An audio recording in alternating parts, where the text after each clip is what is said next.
Thank you. Okay, perfect. Everyone can see my screen okay? Yes. All right. And let's see, let me just make sure. Yep, okay, perfect. Awesome, thank you so much. I really appreciate Ryan and Andre and Nuri for inviting me to discuss this paper. So like Andre said, this is joint work with Bronson, Argyle, Taylor Nadauld, and Christopher Palmer. And the goal of this paper is to examine moral hazard and bankruptcy. So let me just kind of dive in with some motivation a little bit for the paper. Bankruptcy is a fairly common form of social insurance. Roughly 10% of households have filed for bankruptcy at any given time. And like all insurance, bankruptcy provides downside protection, but then of course there's also some potential or some scope for moral hazard. So as with basically all forms of insurance, there's just this classic trade-off between providing benefits for people who have bad luck in providing this insurance, but also the moral hazard type of behavior. Now, this type of behavior is something that people have thought about and worried about for a long time. Like the most significant bankruptcy reform in the last 20 years was called the Bankruptcy Abuse Prevention and Consumer Protection Act. But it's really difficult, I think, to get good, clean evidence on moral hazard behavior in bankruptcy. And that's kind of where we come in. So what are we going to do in this paper? We are looking in particular for moral hazard on the intensive margin of debt amount. So in particular, we're going to try to answer the question, does the option to delay bankruptcy increase socially inefficient indebtedness?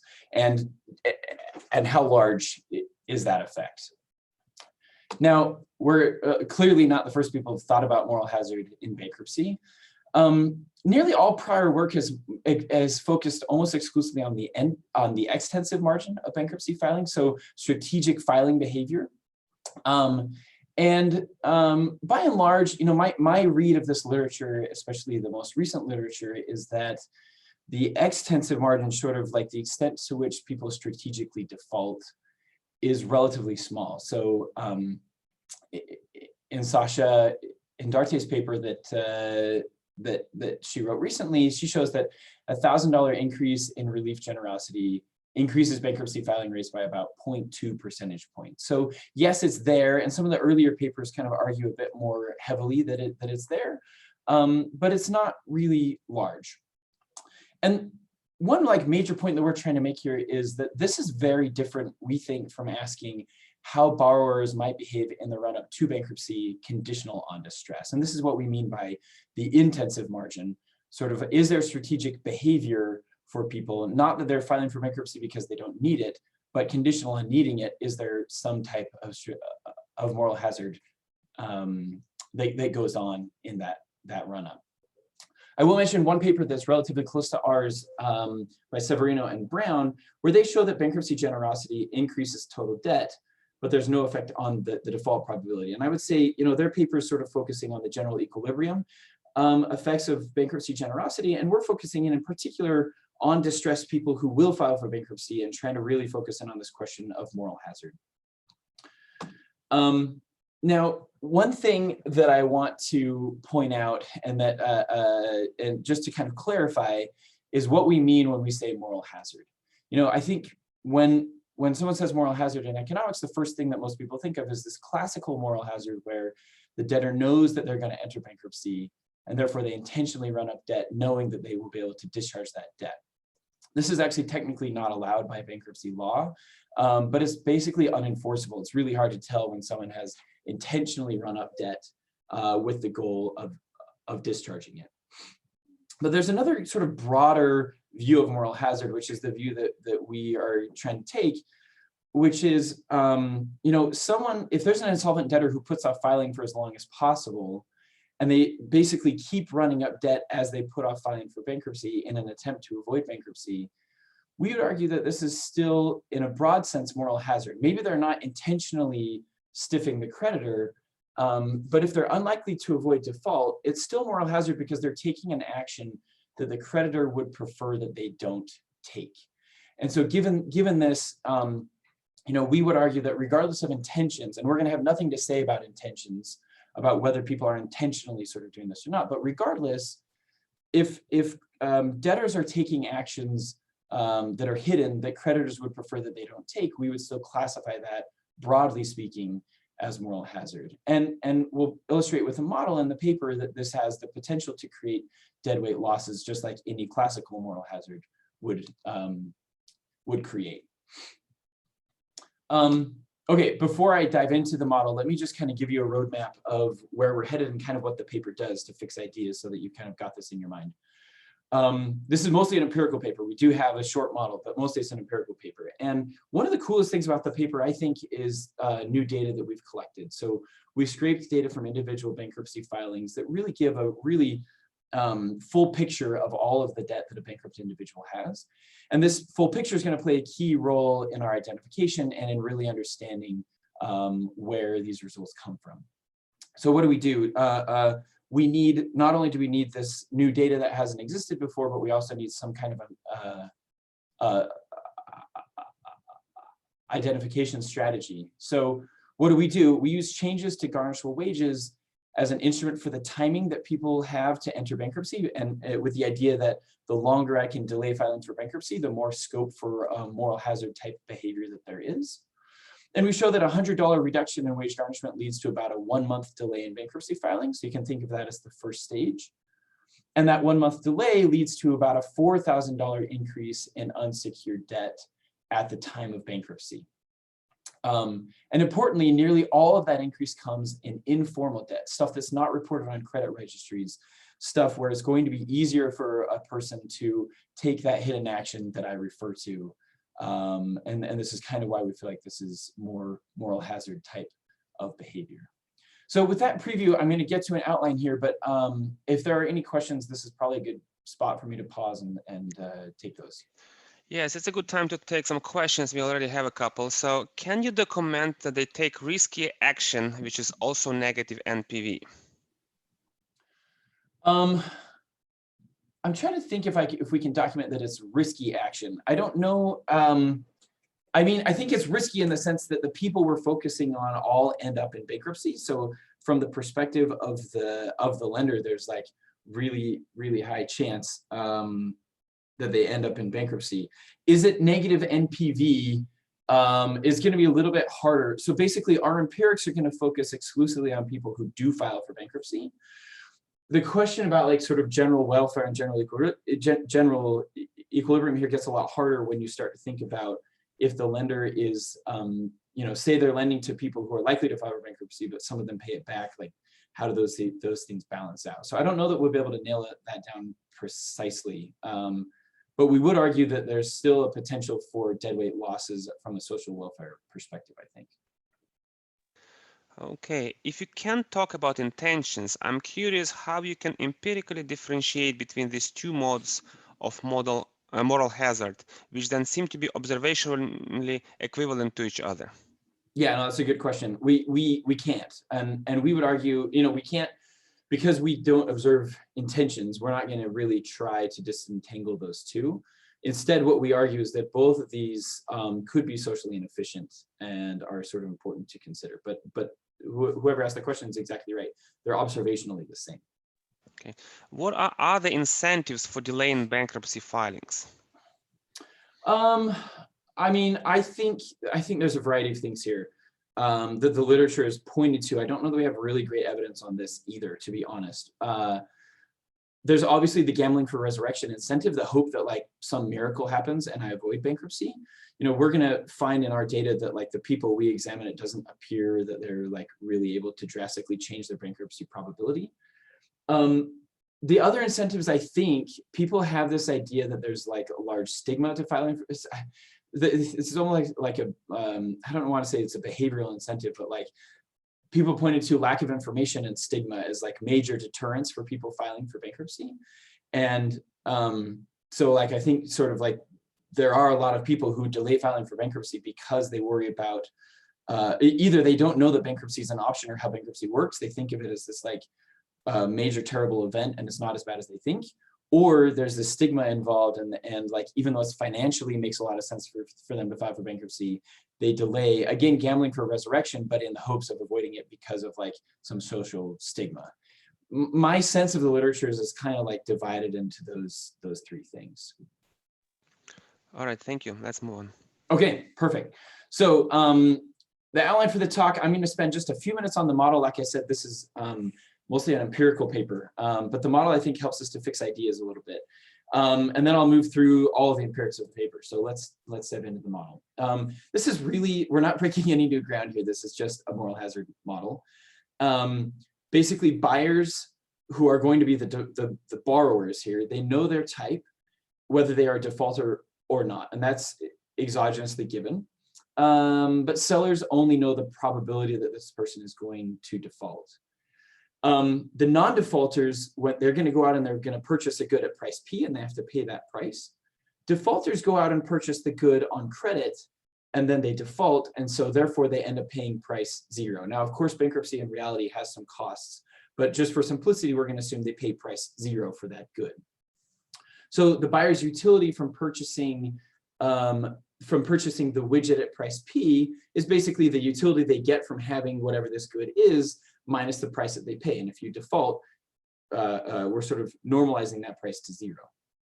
Now, the one little thing that we add to the model here is we're going to assume that defaulters are time constrained. So only gamma % of the defaulters are actually able to purchase the good before filing. And this is how we're going to sort of connect the model to our empirical framework where we're focusing on this bankruptcy timing. But think of gamma as like the scope for moral hazard, how much moral hazard can actually exist. So with that basic setup, we can just map out an aggregate demand function, which is made up of non-defaulters. Basically, everyone who values the widget more than its cost will buy it, and that is share 1 minus alpha. And then a share alpha of defaulters, but multiplied by gamma, who are the defaulters who can actually purchase the good. And they will purchase the good as long as they value it more than 0. So yes, there's definitely scope here for moral hazard because defaulters have private information about their type, and that gives them weakly higher demand. And in this simple version of the model here that I'm giving, they know their type for sure, but you can easily extend the model and say they have better information about their default probability than the seller of the good, and basically all these results would still go through. Hey Ben, Now, here's the yeah, one go ahead. clarification question that I think probably useful to ask right now. Is there a symmetry of information between borrowers and lenders? Don't lenders know that the borrower is taking certain decisions to save the firm and they're okay with it? Yeah, so well, I guess first of all, these are individuals, not firms. And secondly, if there is a symmetry of information and they're okay with it, then we would argue that there's not moral hazard. And what our empirical results are really going to point towards is a lot of the increase in borrowing that we observe comes from lenders that we would expect are uninformed, lenders who aren't even checking credit reports. And they're honestly, they're lenders who maybe don't even think of themselves as lenders. So we've set up the model talking about a seller and a buyer of a good, and that's on purpose. A lot of the debt that we're going to be talking about is things like unpaid utility bills or not paying a medical bill. It could be, also I have a credit card and I run up my debt up to some debt limit, and the credit card lender, when they made the loan, were okay with that credit limit, but if they had full information now, they might limit it. But either way, sort of there's this asymmetric information at the time the borrower is taking the action, and that's kind of where the moral hazard comes in. Okay, thank you. Yeah, perfect. So importantly, where does the deadweight loss come in? The deadweight loss here comes in where if sellers are perfectly competitive, then the increase in defaults leads the sellers to have to increase their price so that they can break even on profits. And the increase in price then is borne by the non-defaulters. They're the ones who feel the cost of the defaulters who are purchasing the good. That leads to just a classic moral hazard deadweight loss. And I can just illustrate that with the with triangles, which is about the level of theory that I really get to in terms of where my talents lie. So here we've just mapped out the aggregate demand function. We've got the consumer surplus of the non-defaulters as the top triangle here. I'm going to actually, let's see if I can annotate this. I'm probably not smart enough to annotate this. Anyway, I'll just say the letters. So triangle ABC is or ADE is the consumer surplus of the non-defaulters. And we're imagining what happens when the scope for moral hazard increases if gamma moves up from gamma 1 to gamma 2. So that what that is we're allowing a higher percentage of defaulters to purchase the good. Now that could be in a couple of different ways. One way is maybe the defaulters sort of increase their demand for the good when they realize they're going to default. Or the second way is we just give them more time before they file for bankruptcy, and as they have more time, they're able to purchase the good. You can think of that in either way, and the model is going to give the same results. So what happens to consumer surplus when we do that? Well, first of all, the consumer surplus of the defaulters, the bottom rectangle here, is going to increase because more of them purchase the good, and they do value the good somewhat, at least. So it would move from this rectangle of like Hij0 up to the rectangle FGJ0. But there's also consumer surplus loss for the non-defaulters because fewer of them purchase the good as the price moves up. So what does that look like? Well, the loss is this red region, the gain is the green region.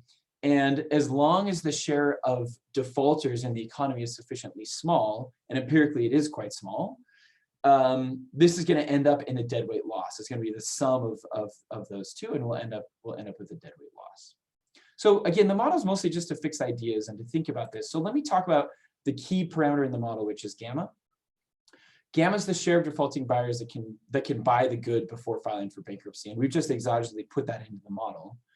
But it's conceptually matching our empirical variation that we want to look at, which is the wage garnishment laws that are inducing quicker default. And the key thing is I want to map this to the two flavors of moral hazard that we think both could potentially be at play that we're not going to be able to tease apart empirically. There's the classic moral hazard where, you know, maybe as we increase gamma, we're simply allowing, so like maybe that's like increasing the generosity of bankruptcy, allowing people to discharge more debt, and therefore they take on more debt on purpose. But you can also think of gamma as just increasing the amount of time that people file, and people don't necessarily increase their consumption at all. But as they delay filing, they have constant demand, but the longer filing results in them incurring more debt sort of as they limp along until they enter bankruptcy. And in this case, you know, I would argue that the moral hazard behavior isn't an increase in consumption and an increase, it's not an increase in the purchasing of the good. The moral hazard behavior is the delay itself. And this kind of highlights that you can have moral hazard both by increasing consumption or by increasing the delay in which you file for bankruptcy. And like both of those are moral hazard from this broad perspective, regardless of intentions of potentially increasing the deadweight losses. The one last thing I'll say here before we move on to the data is, you know, what if the higher debt is really just from basic necessities? This person is delaying bankruptcy, and by doing so, they're increasing debt, but they're using that to purchase groceries or necessary medical procedures or paying rent. You know, how can that be moral hazard? Our argument here is that the social planner here would want these people to have those basic necessities. They just would rather have the person file for bankruptcy sooner and pay for those necessities out of the cash flow that they've freed up by not having to pay the debt that's going to default anyway. And so again, this kind of points towards some portion of moral hazard being the timing of default rather than necessarily increasing consumption of unnecessary goods. We would argue that here the social plan. So basically, you know, the interesting thing here, I guess, is the policy implication could be you want to keep bankruptcy generosity high, or even you could increase it and have that be good, but you want to trigger faster bankruptcy filings, which is like decreasing gamma to optimally avoid the deadweight loss. And to me, that's a nuance that I think is important here and important to understand that like, you know, if there is a policy implication from our paper, it's not that people shouldn't be able to pay for basic necessities, but running up debt to pay for basic necessities can still be moral hazard in the sense that it's taking an action that creditors would prefer that they don't take. And we might be better off if we just induce the bankruptcy filing sooner. Okay, so to quickly summarize, and then I'll take some more questions. The goal of the model is to help fix ideas, to just illustrate that there is scope for moral hazard on the bankruptcy filing. And importantly, both these forms of moral hazard, I think, could potentially be at play and result in some deadweight losses. Yeah, so I'll pause here for questions if there's more here. Okay, so we have one clarification question. So given asymmetric information about types rather than actions, isn't this an adverse selection model rather than moral hazard model? Oh, that's a really good point. Yeah, I guess I need to think about that a little bit more. But like my knee-jerk reaction to that question is, when I think of adverse selection versus moral hazard, it's almost like an ex ante or ex post type of a thing, where like here it's not adverse selection in the sense that like people are getting credit cards who are bad types at the time they get the credit card or something like that, but rather they're taking a moral hazard action by delaying their filing for bankruptcy when they know that they're going to enter bankruptcy anyway. But I think that's a really well taken comment. We could probably alter the model slightly where the asymmetric information is not on the type of the person, but rather on the action that they take. And all the same implications would go through. And the action that they take would be either choosing to purchase the good or choosing to delay filing. And either way, they sort of end up with more debt when they file for bankruptcy. But yeah, that's a very well taken point. All right, let's see the data. All right, perfect. So let me talk about the data. Like I said, in my view, it's sort of like one of the contributions of the paper is simply in the data and some of the things that we learned from the data. So what we do is we got fee exemptions from PACER for 4 bankruptcy districts, the districts of Utah, Minnesota, Florida North, and Florida South. I have to call out Florida Middle District because they denied our exemption, and I'm still a little bit sore about that. But we did get these 4 bankruptcy districts, and they allowed us to download and basically scrape PACER documents for all bankruptcy filings from 2004 to 2018. And what we do is we download what's called the schedules for every individual bankruptcy filer during this time period. And the schedules have detailed information on all of the assets, all of the liabilities of the bankruptcy filer, as well as a bunch of personal information like their marital status, their number of dependents, their current employment status, their current income, their previous income, and what their expenses look like. Now, we're unable to process about 15% of these cases, mostly because the forms are either handwritten or the image is unreadable or the person's never filed their schedules. But we end up with about 550,000 bankruptcy filings and over 15 million individual debt claims for these bankruptcy filers. So the average person, when they enter bankruptcy, has somewhere around 30 or 40 debt claims, different people that they owe money to, and we can see each of those individually. And we add to that, we're able to merge about 10% of our total sample with some credit bureau data that we already had on people that have mortgages. And so we sort of merge those two things together, and that's going to give us a more full picture of the credit profile of the person according to the credit registry, and also help us have some sense of how long the person delayed filing for bankruptcy. And I'll talk about that in just a second. This is what a schedule of liabilities might look like. So this is, this person, for example, has a loan from Mountain America Credit Union. It's collateralized on their Chevy Silverado. You can see we have the value of the collateral in here. We have the value of the claim. We have the unsecured portion. So there's quite a bit of detail here in these filings. And this is an example of a very standard auto loan type of debt. Pretty easy to parse, pretty easy to categorize, and something we would expect to show up in a credit registry as well. But here I want to illustrate 2 things. So first of all, just to give credit to Bronson, who's on the call here, for scraping this data. You can see these 2 forms look very, very different from each other. There's a ton of work to go through and actually scrape the data.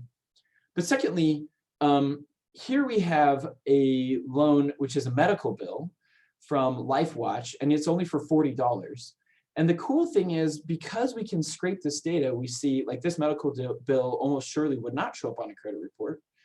And we see the claims that are very, very small and very, very detailed. And so we can see, who gave the claim. We can see what type of debt it is. And so when you compile this for all of the lenders in our data set, you actually get a very complete picture of the overall liability structure of the individuals they filed for bankruptcy. So we take these 15 million debt claims, and we did some work to try to categorize all of these loans. So you can see, in this example, it's very easy to categorize this as a medical bill. And this one is easy to categorize as an auto loan because we can just basically look for the word Chevy or something like that. So a lot of the claims we can categorize quite easily. The ones that are harder to categorize, we use a machine learning algorithm called latent Dirichlet allocation, that looks for common words across different debt claims to put them into categorize. And between these 2 methods, we're able to categorize about 92% of all loans. The remaining 8% are either things that just say loan, or they're just really vague about what they say, or they could also be loans that have gone to collections and it just says collection. Most loans that go to collections will say what type of loan it is, but some of them will go to collections and just say collection and not say what type of loan it is. And so those remain uncategorized. And so we take this new bankruptcy data and we can see the full liability composition of lenders. And that's kind of what I'm showing here for unsecured debt in the bar chart. So unsurprisingly, credit cards make up a large portion of these loans, but we can also get a really good sense of like how important are student loans, for example, and they make about 8% of total loans, of total unsecured loans. Medical loans make up roughly the same amount. So student loans, medical loans and medical debt are on the same order of magnitude, both like quite important. And then there are other categories that were somewhat surprising because they're small. So for example, down here at the bottom, payday loans and check casher loans are actually very, very small. And like my prior anyway, before the project would have been that they make up a much bigger portion of the credit that bankrupt individuals have, since they are lending sort of by definition to people who are lower down in FICO scores and like more likely to enter bankruptcy. But they actually don't play a very big role in most bankruptcy filings. Now, from here, now that we have the loan categorization, I think that's interesting in itself and kind of useful summary stats, but we can also take these categories and map them into categories we can also see in the credit bureau data. So in credit bureau data, we see credit cards and retail credit cards, we see student loans, and we see personal loans, and these are separated out. But then, you know, clearly we can see other things like utility bills, for example, or medical bills in the bankruptcy filing that would not show up in a credit registry. And this leads us to define something that we're calling shadow debt. And shadow debt it plays like a pretty fundamental role in the analysis that we're going to do. So what do I mean by shadow debt? Simply defined, we just take the total unsecured debt in the bankruptcy filing and subtract the total unsecured debt from the credit report. And the difference between those two is shadow debt. And you know, our point here is twofold. First of all, well, I think if you sit down and think about it, it's like fairly clear that credit reports are not going to have all of the debt that someone has, like a bounced check, for example, or a fee that they failed to pay or something like that. But at the same time, I think a lot of us in academia have sort of treated credit reports as the be-all, end-all, like full picture of a person's financial position. And we're going to be able to use this data to show that for bankrupt individuals, at least, there's actually a large difference between the total debt that someone has and debt that's reported on the credit report at the time of the bankruptcy filing. And then secondly, shadow debt we think is important because it is sort of by definition lending that is sort of less informed or at least less formal. It's not lending that's coming from a bank that's going to like therefore like almost always report it to a credit bureau. It's going to be more things that are coming from less formal areas like borrowing to purchase a piece of furniture or a bounced check or some of the or utility bills or unpaid rent, some of these other examples that I've given. So importantly, we would argue that our measure of shadow debt is pretty good because people have a full incentive to report every liability on a bankruptcy filing. If you want to discharge the debt, you have to record it in your bankruptcy filing so that it gets discharged.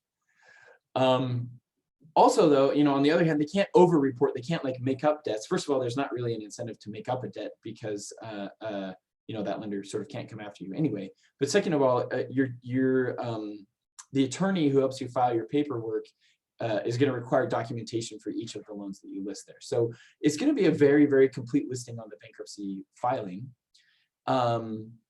And so this gives us this chance to really like get an inside view of the liability structure or the capital structure, if you will, for an individual, which is something that you typically can't see very well.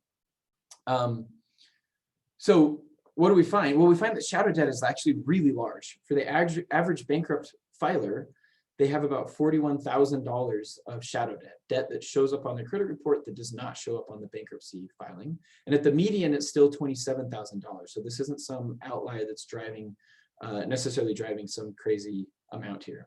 That amounts to about 7% of total debt for your average filer. Now, we also do a little decomposition of shadow debt. The decomposition here is we have some shadow debt that we think that we would classify as coming from formal settings. So this would be credit cards, student loans, and personal loans, things that we typically think of as being reported in credit reports. And surprisingly to us, that shadow debt is actually still quite large. It's about $30,000 of the total $42,000 that we see of total shadow debt. So formal shadow debt, what that means is the person is reporting more borrowing on a credit card, for example, in their bankruptcy filing than what shows up in the credit report. And we think, I mean, we don't know for sure, but our guess is some of this is likely due to delays in reporting in credit bureaus, because we're looking at the credit report at the time of the bankruptcy filing. That being said, if we bump that out a month or push it earlier a month, we don't see much of a difference. But something on our to-do list is to check and see, 6 months later, does this debt actually show up on the credit filing or something like that. So formal shadow debt is large and it's important.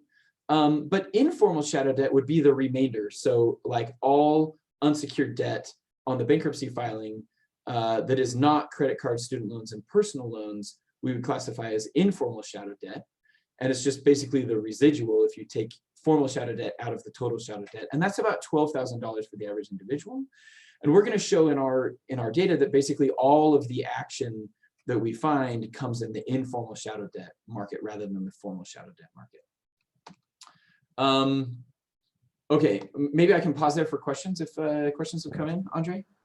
So Ben, there were a couple of clarification questions, but Bronson have been working on them in chat. Oh, so I think perfect. Yeah, great. I've got my co-author running interference for me. That's fantastic.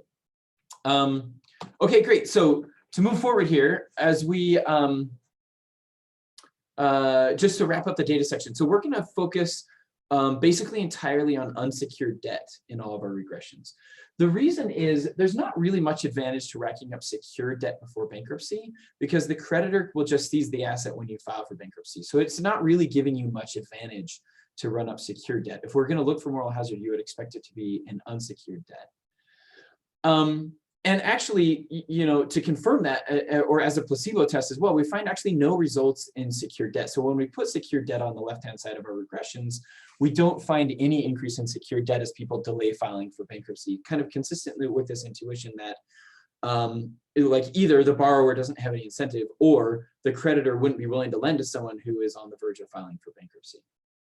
And then secondly, we're going to focus, so we're going to basically have three left-hand side variables. One is the amount of unsecured debt as a share of their total debt. Secondly, we'll focus on shadow debt as a share of total debt. And then thirdly, so that's, and then thirdly, we'll decompose shadow debt into formal and informal shadow debt. And we would expect the largest effects for informal shadow debt. Those are the least informed lenders, the ones who are maybe not even thinking of themselves as lenders, where we think this information asymmetry shows up and leads to some scope for moral hazard. Here's some quick summary stats. I don't really have a lot to say on this slide, other than to give you a sense of who bankruptcy filers are. So people that are like maybe less in the bankruptcy space might find a couple of things interesting and important here. So first of all, the average monthly income for bankruptcy filers is about $3,000 a month, so about $36,000 a year. Median is just a little bit lower than that, but not a ton lower than that. So yes, we are talking about lower income people for sure, but not necessarily the lowest income people. Bankruptcy is kind of a like low middle class phenomenon in the United States. And you'll see also these people are very underwater. Their total assets is about $130,000 and their total debt is more than $100,000 above that for the average filer. So they've been able to rack up a fair amount of assets, even with this relatively low income, and really rack up a lot of debt relative to this income. And then lastly, this unsecured debt share, on average, it's about 53% of total debt. So unsecured debt makes up a huge portion for the average filer, and you see a lot of variation. Basically, someone who has a mortgage, unsecured debt is going to be around 20 to 40% of their total debt. Someone who doesn't have a mortgage, their unsecured debt is something more like 70 to 90% of their total debt, something like that. Okay. So do your results change in states that prohibit wage garnishment? Really good question. Unfortunately, we only have 3 states. We have Utah, Minnesota, and Florida. It's incredibly difficult to get PACER fee exemptions for very many courts at the same time. And none of those states ban wage garnishment. So I can't say very much about that. Instead, we're going to use, I'll explain this in a second, but we're going to use changes in wage garnishment that are due to changes in the federal minimum wage. But it's going to be more intensive margin changes of wage garnishment rather than this extensive allow or don't allow wage garnishment. Okay, I think we need a little bit more meat on the shadow debt. Can you provide some additional examples of shadow debt? There is some confusion still over this question. Yeah, absolutely. So, you know, I'll kind of go back to that slide. So, like broadly speaking, we define shadow debt as just the total unsecured debt on the bankruptcy filing minus the total unsecured debt on the credit report. Unfortunately, our credit report data doesn't list debt individually, like claim by claim, like the bankruptcy data does. If it did, we could actually go through and we could say, this debt's on the bankruptcy filing, but it's not on the credit report, and we could individually tease these apart. That is unfortunately not possible due to data limitations. But what we can do is we can look at broad categories. So all of the credit card debt in the bankruptcy filing relative to all credit card debt on the credit report. Or student loans or personal loans. So a fair amount of shadow debt, roughly 30,000, comes from these formal settings. And I think that's things like, it's either a personal loan that didn't get reported to the credit report somehow, or what I think is more likely is like some kind of delay in filing, or maybe like the person has a credit card on the credit report, but they've run up more debt which hasn't been reported. The informal shadow debt is where where the person is asking for more examples. And that's going to be things like bounced checks. We saw things like library fines. We saw things like I bought a diamond ring on credit or on store credit that might not have gotten reported if the jeweler doesn't check credit reports or doesn't report debt to credit reports. It would be unpaid rent, it would be unpaid utility bills, it would be medical bills. Those are kind of the examples of shadow debt that's truly debt, but it's like almost analogous to trade credit for a corporation, where you're borrowing from the supplier of the good in a lot of these instances, rather than borrowing from a formal lending institution. So hopefully that's helpful to clarify. Okay, is a personal loan from lending club a shadow debt or not? I suppose lending club needs to report loan performance to 2 credit bureaus. Yeah, I don't know for sure on lending club, but my strong prior is that they would report these loans to credit bureaus. They're definitely checking credit reports, so they have this relationship with the credit bureau already. So I would guess that that is reported, and therefore would not be shadow debt. Okay. Would you be able to document that borrowers may choose to borrow on, say, credit card, even when they have the ability to raise against home equity? We do have like home equity lines of credit and credit cards. So we could, I guess, you know, I guess I'm not exactly sure what the person asking the question is getting at per se, but like we could definitely examine whether people increase like home equity borrowing relative to credit cards or something like that. But we haven't done anything like that, but we do have the ability to do that, I guess. Okay, so again, the clarification to that question was secured versus unsecured. So basically, yeah, sure, yeah. So we see all secured and unsecured debt, and we see that individually. So yeah, we certainly have home equity lines of credit, but we haven't done much with home equity lines of credit. What we have done is look at like whether a person increases borrowing overall in secured debt, and I guess one thing we could try is putting home equity lines of credit only as the left-hand side to see if they increase that borrowing as they get closer to bankruptcy or something like that. But we haven't done that right now. Thank you. Okay, fantastic. Okay, so I've gone through the model and the data. Let me talk through the identification strategy and exactly how it works, and then I'll get to our results.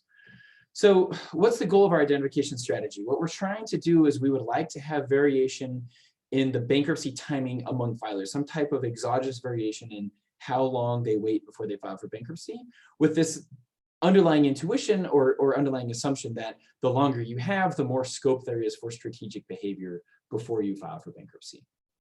So we're running off of this idea that wage garnishment acts as a trigger for people filing for bankruptcy.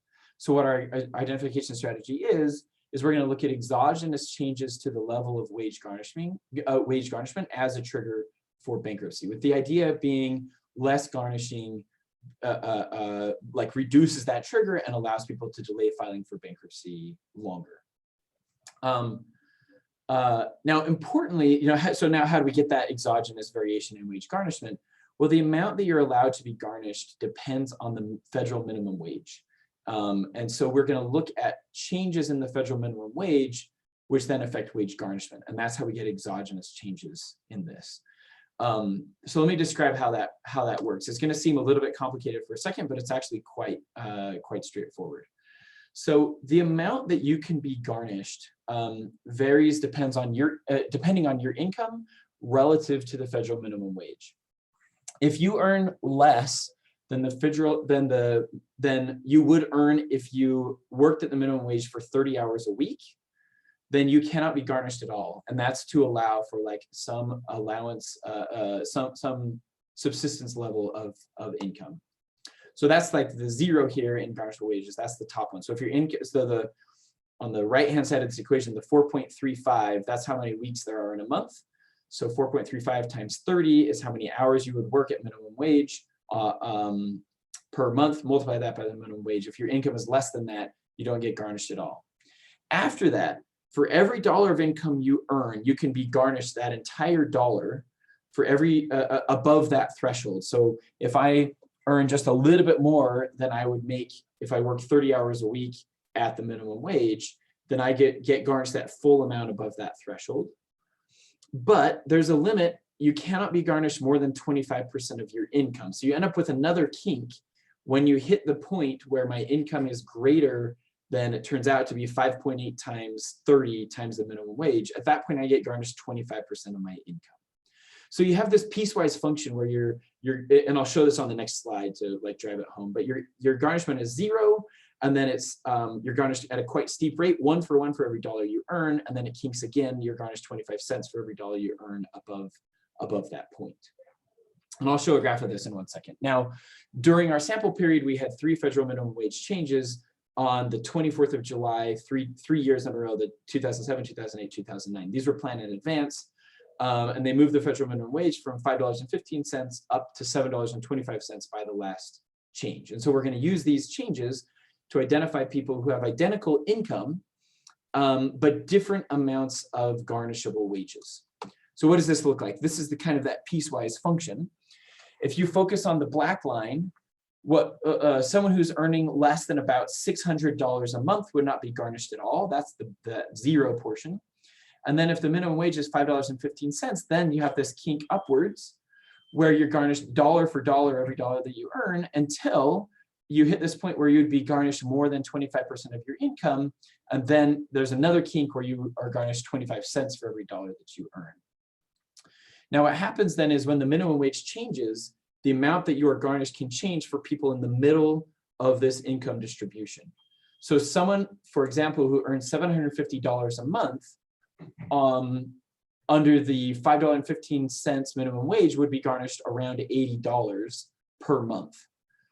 When the minimum wage changes and moves up to $5.85, that way their wage garnishment would actually drop all the way down to zero, because now they're below this minimum threshold because the minimum wage changed. And so you have two people who are both earning $750 a month. They have the exact same income, but their garnishable wages can be quite different, up to like maybe for the average person in our sample with the minimum wage change, their garnishable wages drops by about $80 per month. So kind of like this example that I've just given. And so we have these basically 3 different minimum wage changes, and we're going to focus on this middle region of the income where people are affected by this. Now, importantly, if your income is above the highest point here, so above about $1,200, it doesn't matter what the minimum wage is, your garnishable wages are going to be the same throughout the whole sample period. And then also people who are below the lowest threshold, so below about $650, your garnishable wages also don't change with any change in the minimum wage. And so this gives us kind of a nice treatment control type of an idea, where the treated group are these middle income filers, the people in the middle whose wage garnishment is affected by the change in the minimum wage. The control group are filers with income below or above those thresholds.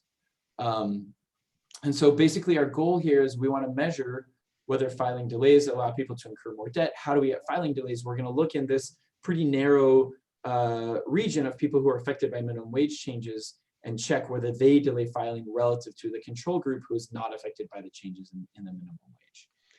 Okay, a couple of questions here. So can people strategically change their work schedule in response to changes in minimum wage? Is that a concern? That's a good question. Yes, they could. I'm trying to think through how that would play out in our data. That's a really good point. Let's see. So basically what you would have is someone endogenously changing their income due to the change in the garnishable wage. I think my best response here is that an increase, like all of our changes are going to be reducing people's garnishable wages. And so there's, with the changes that we're, no, actually that's not a great response. I got to think about that actually. That's a really good point. They could, my guess is there's not a ton of that going on because, I mean, yes, you're affecting your garnishable wages, but you're also sort of like losing income, which is a fairly painful thing to do. But that's something I probably need to think a little bit harder about, to think about exactly how that would play out through the empirics here. Can unemployment compensation be garnished? Can unemployment compensation be garnished? I don't know off the top of my head. That's a really good question. I don't know. Is there any concern about misreporting the wage income? Can other source of income also be garnished other than wages? So that's the sort of two parts to that question. The income that we measure is the income that people report on their bankruptcy filing, which should include all sources of income. So I don't offhand have a lot of concerns about people misreporting their income, because by the time they're in the bankruptcy filing, wage garnishment is going to end. You know, they're going through bankruptcy, they're going to discharge that debt. And so there's not a strong incentive to misreport your income on the bankruptcy filing. The second part of the question is, can people misreport their income for the purposes of wage garnishment? And I don't know a ton of details there. This is helpful for me to highlight like what institutional details I need to know. But I know that wage pay, like ADP and some of these other firms that like process payroll for a lot of people, like they're the ones who directly do the wage garnishment. And essentially what happens is when garnishment happens, people like directly contact the person's employer, and like the judge. So basically wage garnishment functions through the courts. You have to file a judgment against the person. And so there's going to be like this legal process that goes through to verify their income to determine the amount of wage garnishment. I would assume, although I don't know the details, that process is going to like nail down sources of income. I guess this is a kind of clarification to one of the previous questions. So should we expect marginal borrowers to switch to informal employment? For example, non-reportable income. I guess examples of that would be construction.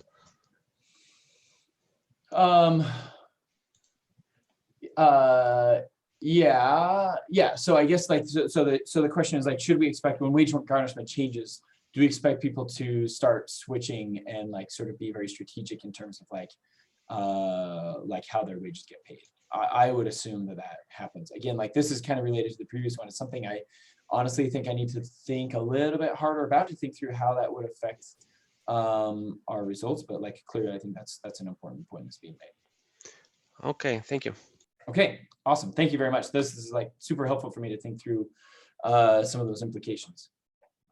Okay, so what are we really looking for here then? So our first stage is going to be effective minimum wage changes on a delay in entering bankruptcy. And then the second stage is the effect of the bankruptcy delay on the debt incurred by bankruptcy. And I have a couple notes on the exclusion restriction, but I think it actually makes more sense for me to cover that later on when I actually get to the first stage. So I'll kind of skip that over. The last thing I need to say here in this portion is we do need some way to measure how long people delay until they file for bankruptcy.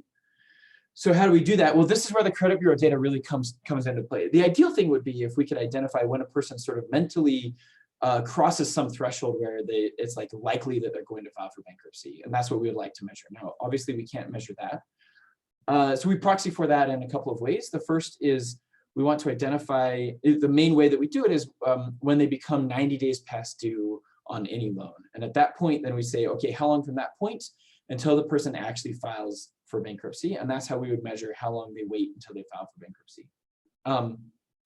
We've done some robustness around this. We can use, for example, when they become 120 days past due rather than 90 days, or the last time that they transition to 90 days, because sometimes people fluctuate a little bit. They go 90 days delinquent, then they cure that, and then they go 90 days delinquent again. Either of those give essentially identical results. So the results I'm going to present here are using 90 days past due. And importantly, there's a long time for the average person from 90 days past due until they file for bankruptcy. On average, it's about 22 months, and on median, about 15 months. And I think that's important because that certainly gives a fair amount of scope for people to strategically alter their affairs as they get closer to bankruptcy. Okay, perfect. So that's our identification strategy. Let me just move on now to our first stage results. So this is basically how the specifications are going to look for all of our regressions. The treatment variable here is 0, 1. Is 1 if you're within that treated income band, if you're in that middle group of income where your garnishable wages could be affected by changes to the minimum wage. And then garnishable wages is the amount of wages that you could be garnished at the time that you file for bankruptcy. So what we're doing here basically is we're sort of identifying people who are in the treated region who have the same income. So pi sub 4 here are going to be people who have the same, it's going to control for people who have the same income in the treated region, but pi sub 1 is going to measure what if those people with the exact same income have different garnishable wages, and how does that affect their months to file? That's really kind of the key experiment that we have going on here. Now, importantly, above that treated region, so in the control group, garnishable wages and income are collinear, because remember, garnishable wages goes up by 25 cents for every dollar of income. So this pi sub 3 is controlling basically it's controlling for garnishable wages, but it's controlling for income really for everyone outside of the treated region, and sort of holding that constant. And then we're just going to, pi sub 1 is going to focus on the difference in months to file for people who have higher or lower garnishable wages, but the exact same income. So controlling for income with pi sub 4 here. We have a bunch of filer controls that we get from bankruptcy filings: marital status, number of dependents, home ownership, if they're retired or disabled, if they're employed or unemployed. So some of that could hopefully account for some of the questions that came up about unemployment status. And then we also have like a whole bunch of fixed effects. So like we're going to have bankruptcy district, bankruptcy year, income quartiles. Instead of like just linearly controlling for income, we have income by year fixed effects. So we've tried kind of a bunch of different things here. So let me get to the actual results. Here's what we find.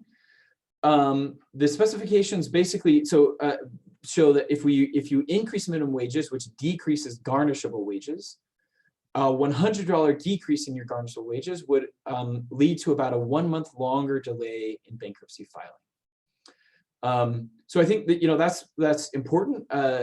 Basically, that economic magnitude is pretty close to the average change in garnishable wages with our minimum wage changes. The average is about an $80 change in garnishable wages. So a $100 change is pretty close to that.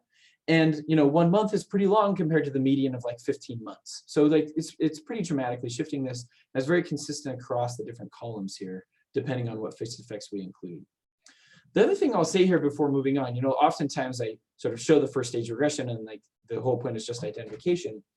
But remember what I said early on in the talk, which is the moral hazard behavior really can come in the delay itself. And so in some sense, this result is actually really key. It's showing that people, like as you change garnishable wages, that really does affect when people choose to file for bankruptcy. And so in some sense, this result is actually quite important for the overall like story that we're trying to tell with the data of like that there, you know, there is potential for moral hazard here. Because it does show that people do, like, you know, not surprisingly, but they do react to these changes in garnishable wages by delaying their bankruptcy filing, which gives them this sort of more scope. So that's kind of like the first piece of the puzzle. And then the second piece is going to be to show whether they actually increase their debt. Right, Yeah, do you have questions here? Questions. Yeah, good. How do you control for borrowers who were able to prevent bankruptcy because of shadow debt, since they are not in your data set? Yeah. Wouldn't you need to address that for establishing social welfare implications? Yeah, really, really excellent question. So, and actually 2 parts to that. So the first part, I'll answer the second part first. It's going to be, you know, I think the model shows that there's scope for social welfare losses. Because we have data only on bankruptcy filers, it's going to be impossible for us to really nail those down and like talk about, you know, how much do prices change of goods for consumers who don't default and all those types of things. So it's going to be hard for us to nail down social welfare.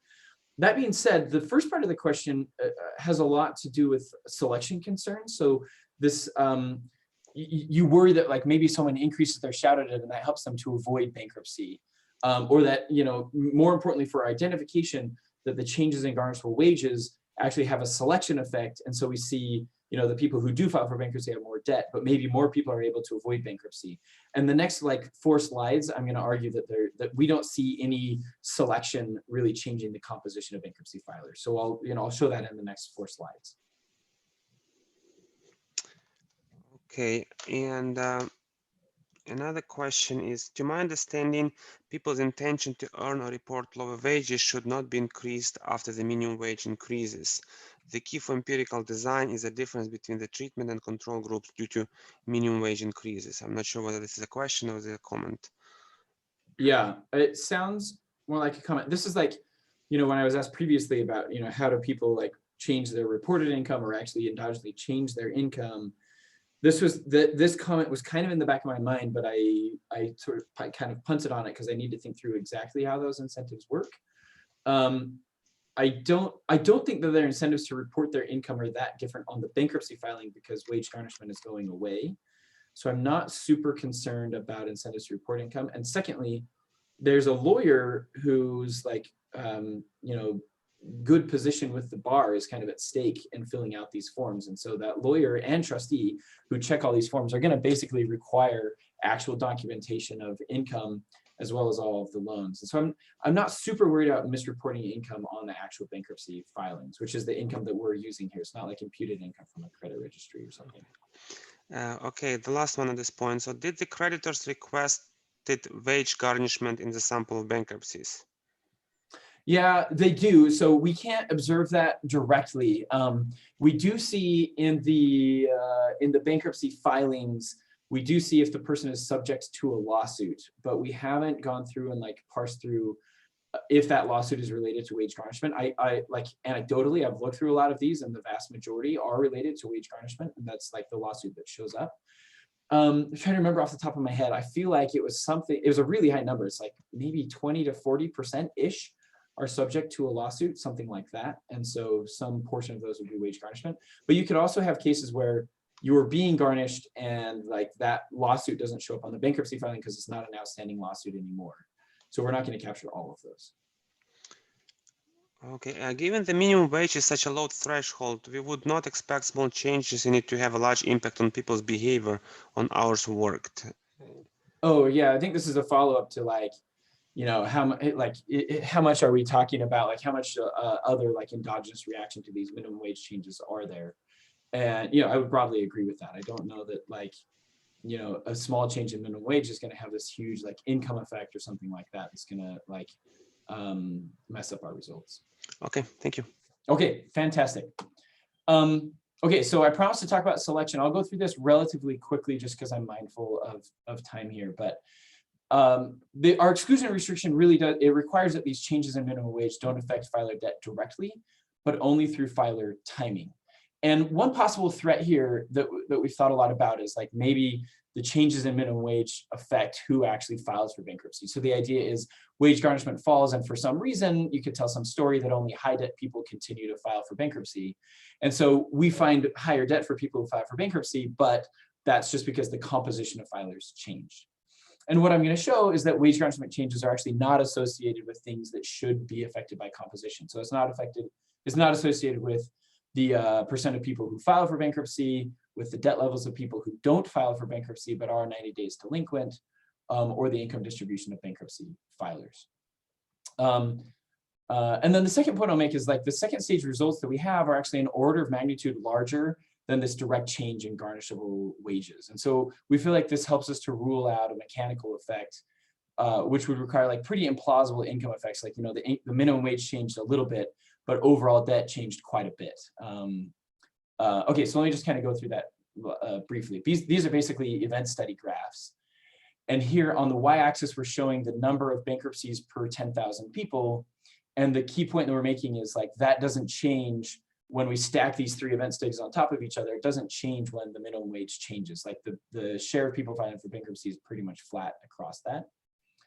Secondly, the 3-year, the percent of people who are 90 days delinquent who go bankrupt anytime in the next 3 years also doesn't change across these minimum wage changes. So it doesn't appear that like changing the minimum wage really affects people's extensive margin decision of whether they file for bankruptcy or not. It's more about the intensive margin of how long they wait to file for bankruptcy.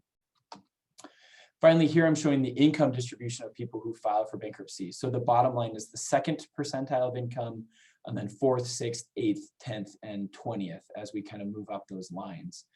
And the dotted lines that we have here are the minimum wage changes. And again, that income distribution really isn't different across the minimum wage changes. And if we think that like changing the minimum wage really is like affecting the selection of who goes into bankruptcy, you would expect to see shifts in the income distribution somehow, and we just really kind of don't see those shifts. Okay, so I'm going to kind of skip over that. This is another good point for me to take quick questions before I just show our final results here.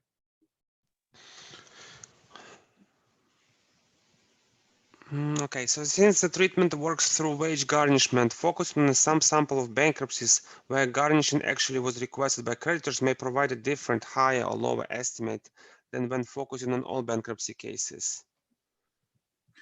I'm not sure I totally follow the question. It sounds like kind of what they are pointing to, and this is like totally fair to point out, is like what we're going to estimate, if I go way back here, we're going to estimate moral hazard within the treated group, the middle of the income range that I'm showing here, which is a relatively low income range. It's people who are somewhere near that subsistence threshold of the minimum wage changes. So we can only estimate the local average treatment effect here. So certainly you can think of stories where moral hazard is higher or lower, I think, above this income range. And you know, I don't have a ton to say about that. So we can speculate on it, but it's really hard to say, you know, if people above that have more or less scope for moral hazard. The one thing I will say is just like empirically, this is not causal but correlational. You know, people with higher income tend to wait longer before they file for bankruptcy, and I think that kind of makes sense. They sort of have more flexibility in like trying other methods to avoid bankruptcy or something like that. But that also, I think, at the same time would give them potentially more scope. But of course, that's just correlational. There's, you know, we can't say a ton about that. Okay, let's take one more question and then Sure. defer the remaining ones till the end of the seminar. Yeah. So would the filing timing also depend on legal advice? Do you know whether they used lawyers or not? It does definitely depend on legal advice. We are working right now on cleaning the data to identify if they use lawyers or not. So that would be some interesting variation. I kind of know offhand that somewhere around 15 to 20% of filings are pro se, meaning they file without a lawyer. So the vast majority of ours will have a lawyer, but there's also previous evidence by Jialan Wang and Talgros and co-authors showing that like people time their bankruptcies to when they have enough liquidity to actually pay the lawyer fee and the bankruptcy filing fee. So certainly like having legal counsel affects when people file for bankruptcy as well. I don't immediately see how that would necessarily bias our results, because we would have to have like you know, as a wage garnishment changes, I like use legal counsel or don't, and I don't sort of see an immediate connection there, but definitely it matters. All right, thank you. Okay, excellent. So here's our second stage results. I'm going to just skip over that one just for the sake of time. Focus on the two-stage least squares estimates. The first one, this is just a reduced form estimate where we're basically running that first stage regression, but then put the share of unsecured debt on the left-hand side. Our results are very consistent with that reduced form with the full sample. But then we can also do the two-stage least squares regression, which is just a little bit easier to interpret. So here, what these coefficients are showing is if I increase my time to filing by 1 month due to an exogenous shock to garnishable wages, I increase the share of my debt that is unsecured by about 1 percentage point. And that's about a $4,000 increase in unsecured debt. Now, this works also in levels. We're doing it the share of unsecured debt on the left-hand side because that kind of helps better control for overall assets and liabilities, but it works also in levels. So that's a pretty big effect. You know, your unsecured debt's going up by about $4,000 per month as you delay bankruptcy filings with an exogenous shock to bankruptcy. And this is why I say, you know, the magnitude of this is just like, you know, quite a bit larger than the increase in the wage garnishment itself, which is more on the order of like $80 or $90 for the average person.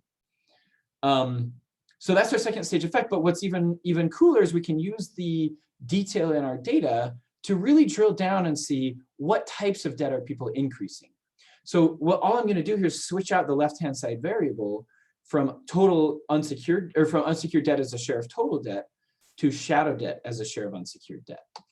And when I do that, we see that all of the action is coming in shadow debt. So remember, shadow debt is unsecured debt that does not show up on the credit report. And our estimates show that a 1 month delay in filing leads to about a 1.7 percentage point increase in shadow debt, which is an increase of $6,300 per month. Now you'll note that that point estimate is actually larger than the increase in total unsecured debt. So how do we interpret that? Our interpretation of that is when I delay bankruptcy filing by a month, I go out and I get, you know, say I get $1 more of shadow debt by failing to pay my utility bill or bouncing a check or not paying my rent. When I get that extra dollar, I take maybe 20 or 30 cents of that and use that to pay down formal shadow debt, possibly from creditors who are pressuring me to repay them or something like that. And then the other 70 or 80 cents of that shadow debt is just a net increase in debt. And so people are sort of like trading off shadow debt, which is sort of less informed, easier to obtain debt, for formal debt, which is where probably, you know, our prior is that the pressure would be coming from creditors for these people to repay that debt. So we think that's actually a really nice result to kind of hone in on like what types of debt do people increase. It's in particular debt that's a little bit easier to go out and get. This is the shadow debt. And then from there, we can actually go even one step further and really kind of nail this down. Oh, actually, before I do that, let me just show, I think this, the bin scatter here is a really kind of nice graphical way to see this and to kind of nail down that like the increase in shadow debt coming from the changes in garnishable wages are really coming just in the treated region here, those red triangles. For the control groups, if you just throw this in a bin scatter, you see it's just like their share of total shadow debt is not really a function of garnishable wages. It's just flat across the whole distribution for the control groups, the higher income people above that, because they're not affected by garnishable wages. Okay. Oh yeah, we got a question? Can you show the same table for the non-shadow unsecured debt divided by all unsecured? The non-shadow unsecured debt. Yeah, I could show it. It would be negative, and that's because it's sort of like the decomposition of this effect into, you know, overall unsecured debt. You decompose that into shadow debt and non-shadow debt, and if you decompose that into two pieces, we're showing the shadow debt is increasing actually by more than the overall increase, and so therefore the non-shadow debt must be decreasing somewhat, and that's kind of what I'm saying is like that increase in the shadow debt is some of that's going to pay off the non-shadow debt, resulting in a smaller net increase. So I could show it, and what it would be is a slightly negative coefficient. I don't know if it would be statistically significant different from 0, but it would be a negative coefficient because it's the decomposition. Okay, just another clarification. You measured that amount including interest. Mm-hmm. Yeah, our debt amount is the total debt amount reported on their bankruptcy filing, which would include any accrued fees or interest that they've accrued up to the point of bankruptcy. Okay. All right. Questions keep coming, and they, each one is better than the previous one. So, do you see any judge effect? As you know, this literature uses judges quite a lot for identification reasons. At small places, people are more likely to know who the judge will be. Yeah, excellent question. And we thought about trying to use that. The issue there is judges do matter a lot, even for personal bankruptcies, but they only matter for Chapter 13 bankruptcies. In Chapter 7 bankruptcy, the vast majority of cases never actually go before the judge. You file for bankruptcy, you meet with the trustee signs off on your paperwork, and that's it. And so there's actually, all the literature that uses judge effects in personal bankruptcy focus only on Chapter 13 bankruptcy because there's just no effect. The vast majority of our cases here are Chapter 7 bankruptcies. Roughly 75% of overall bankruptcies are Chapter 7.